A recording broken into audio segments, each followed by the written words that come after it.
Olá! Você sabia que o pinhão não é um fruto? Que o pinhão é a semente do pinheiro? Não sabia? Então fica comigo que depois da vinheta nós vamos conversar sobre isso.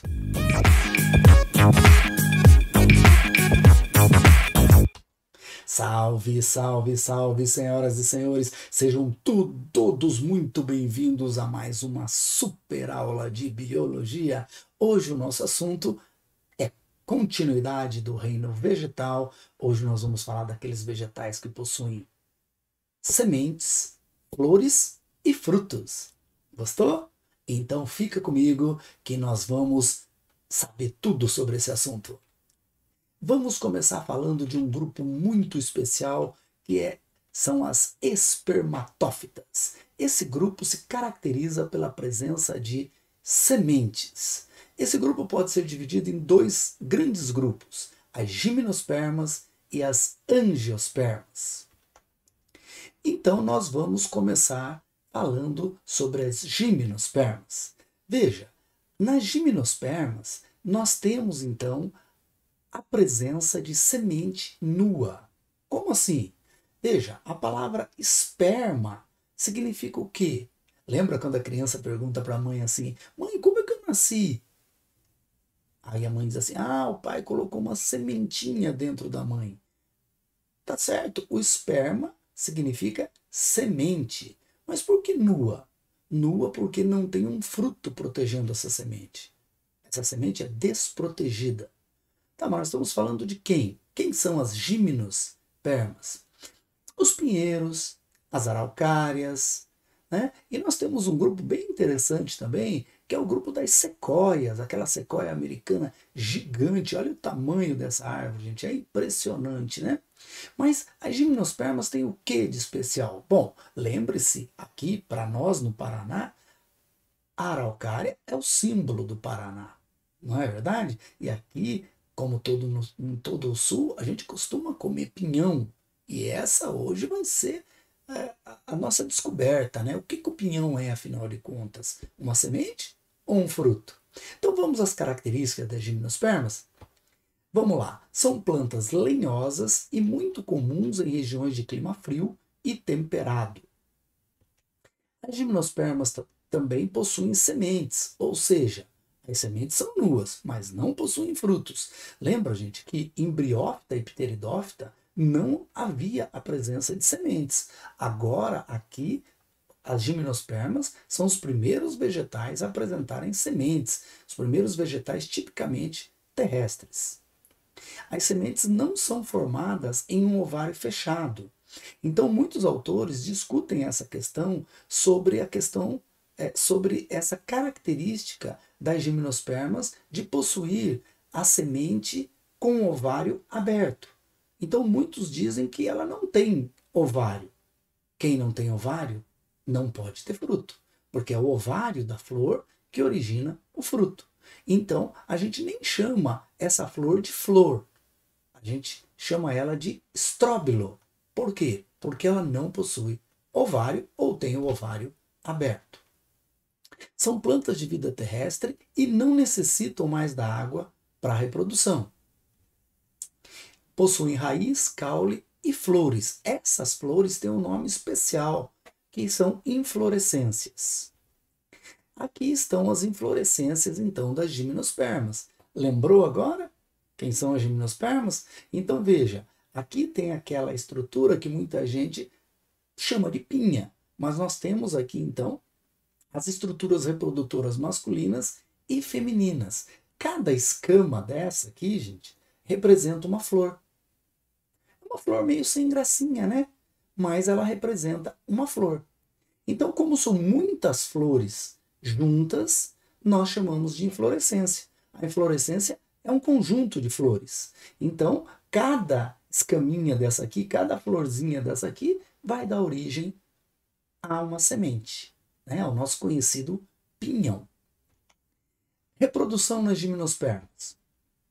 A polinização é realizada pelo vento. A gente sempre chama de polinização aquele processo do transporte do grão de pólen, desde a parte masculina até a parte feminina. Então, a polinização, no caso das gimnospermas, como a flor não é uma flor muito atrativa, ela não tem cheiro, não tem cores assim maravilhosas, então a polinização é feita basicamente pelo vento. A gente chama isso de anemófila ou anemofílica. Produzem grãos de pólen para o processo reprodutivo. Por quê? Isso também é uma novidade, porque não existia nos vegetais anteriores, que eram briófitas, os musgos, e pteridófitas, as samambaias.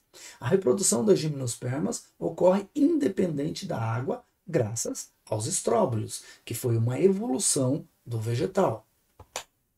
Os estróbilos, então, podem ser masculinos ou femininos. No primeiro, que são os masculinos, são formados o grão de pólen, enquanto nos segundos são formados óvulos. Então aqui nós temos os estróbilos. Nas coníferas, conífera, não sei o que é aquela árvorezinha que tem a forma de um cone. Lembra do pinheirinho de Natal? Do pinus? Né?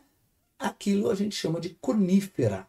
As sementes podem ser popularmente chamadas de pinhão, enquanto o estróbilo feminino é chamada de pinha.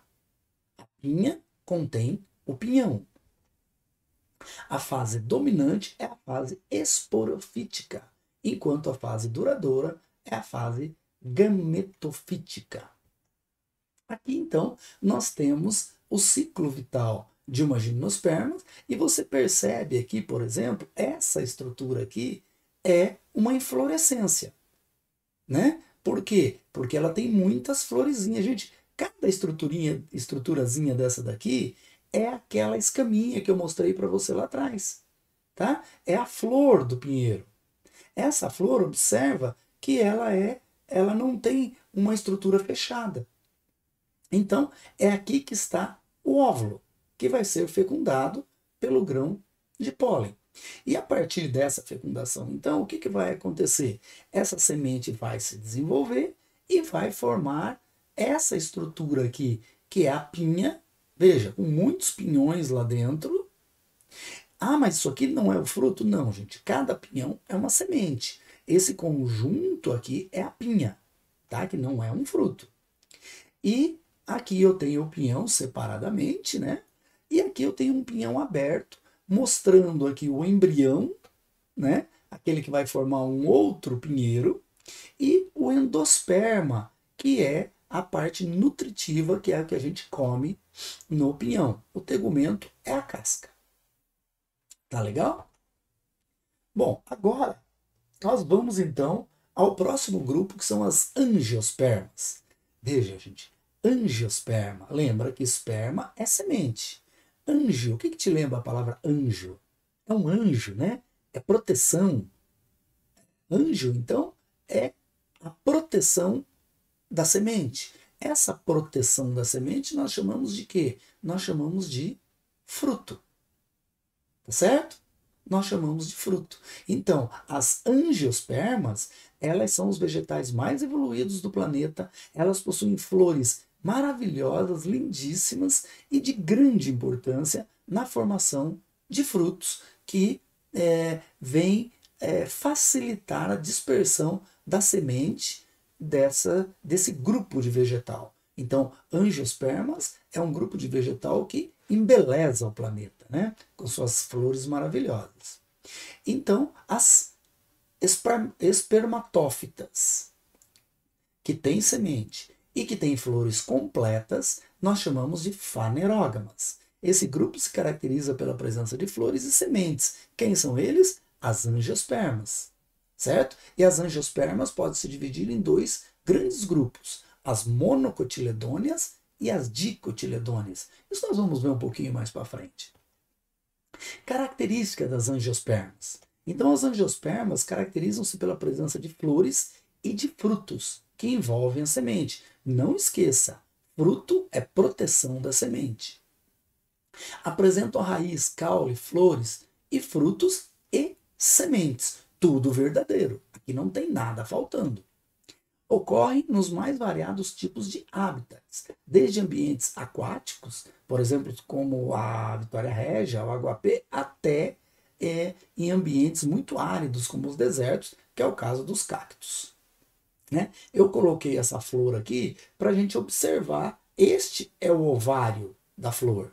Essa estrutura é o ovário. Então, isso aqui é que vai originar o fruto. Tá legal?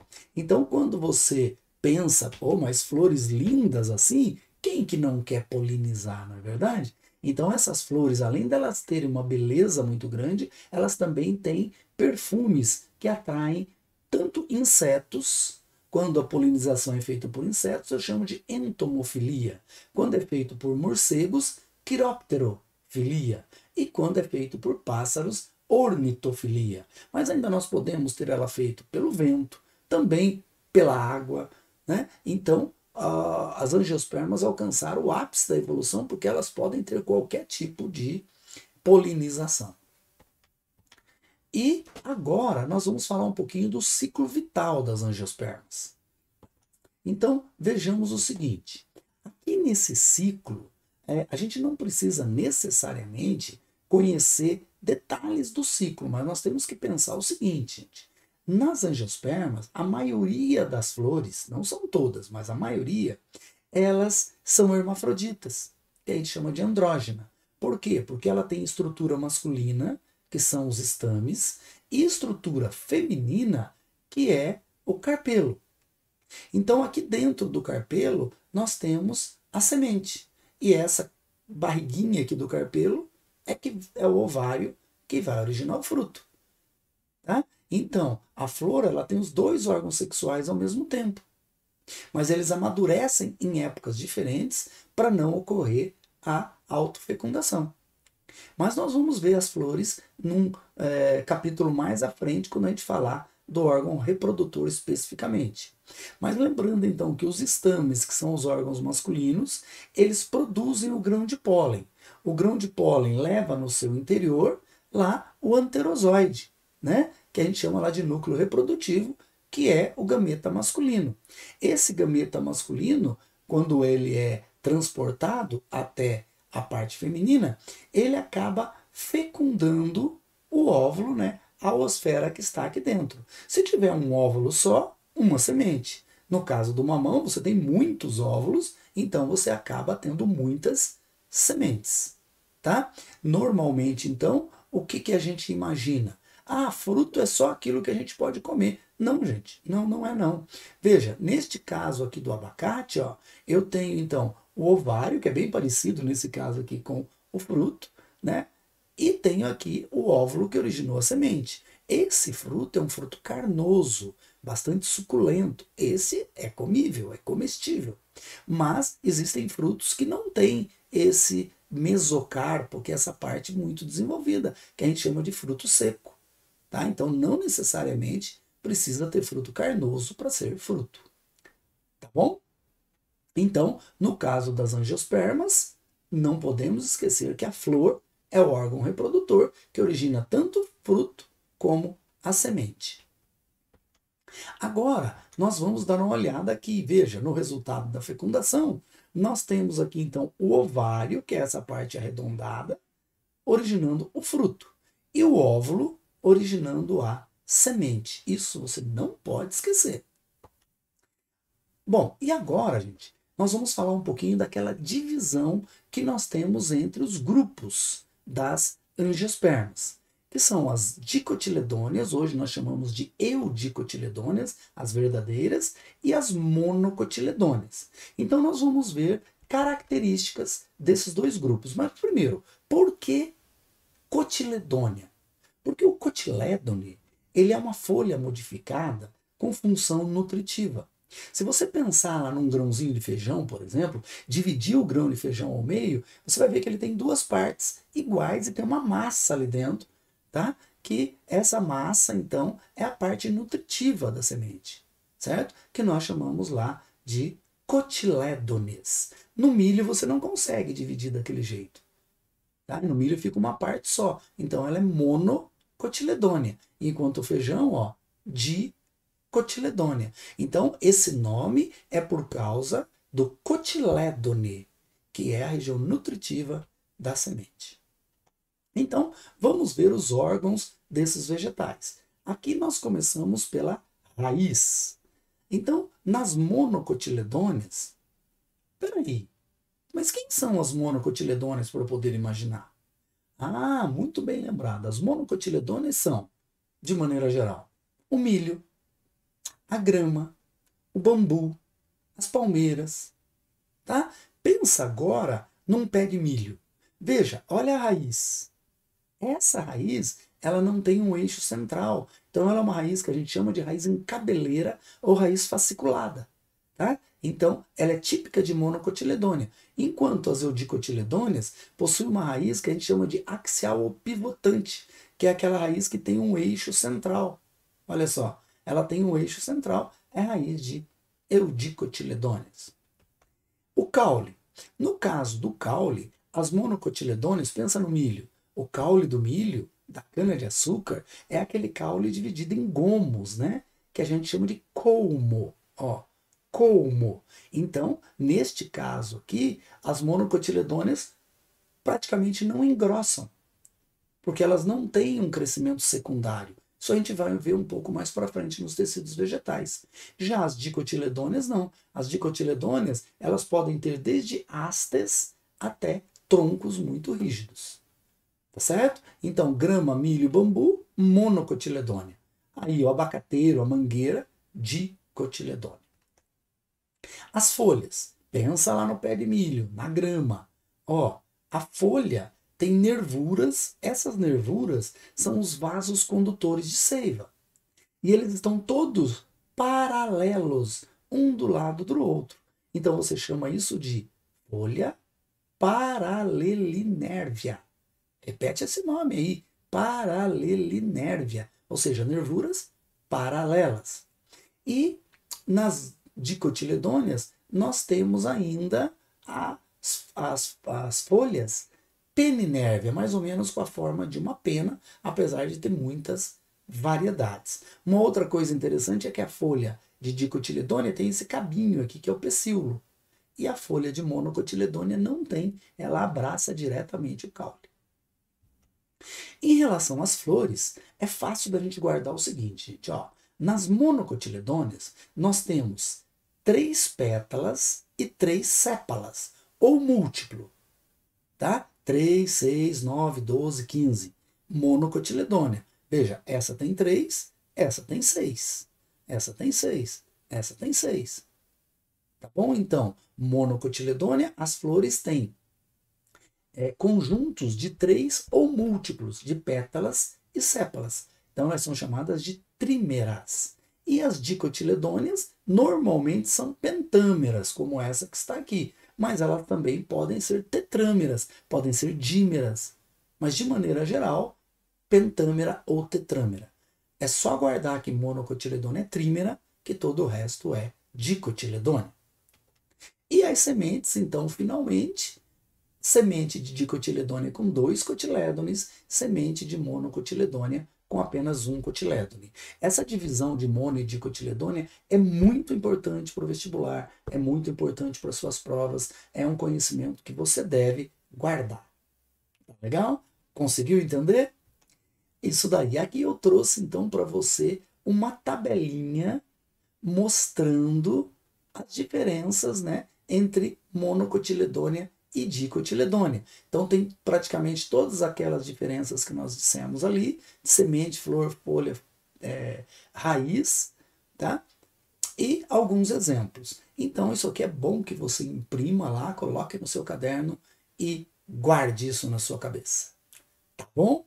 E o nosso próximo vídeo não vai perder, hein? É sobre os órgãos vegetais. Tem coisas muito bacanas. Eu te aguardo. Se você ainda não se inscreveu no canal, vai lá, se inscreve, aproveita, dá um like nesse vídeo e eu vou, mas eu volto. Me aguarde. Tchau, pessoal!